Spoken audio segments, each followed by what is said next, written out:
This is the BBC. We've interrupted all normal programming to give you an important announcement issued by our government.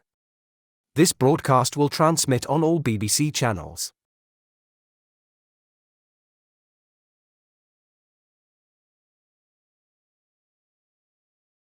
The Prime Minister, Rishi Sunak, has decided to ban the Chinese social media platform, TikTok, after TikTok's parent company ByteDance failed to sell TikTok.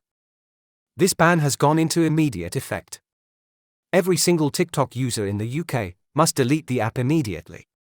Anyone who is over the age of 13 and is caught trying to use the app will be given 2.5 months in prison, or young offenders.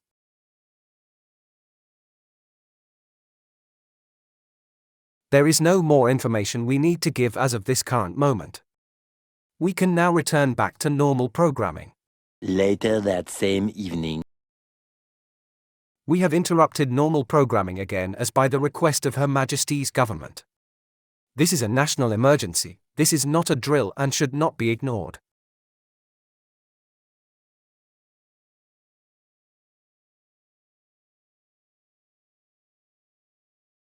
Please listen to everything on screen. Due to the TikTok ban announced this morning, riots have broken out in every single city in Britain. We urge all citizens to take immediate shelter.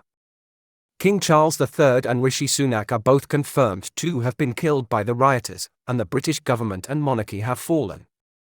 These riots are the result of protests turning extremely violent and deadly, and over 3 million people have already lost their lives to these violent and life-threatening riots. We will be going off-air temporarily, as we've been told we are not allowed to air the overnight news, and that the BBC television centre is going into lockdown as we speak. And now to mourn the death of our shortest reigning monarch, our national anthem.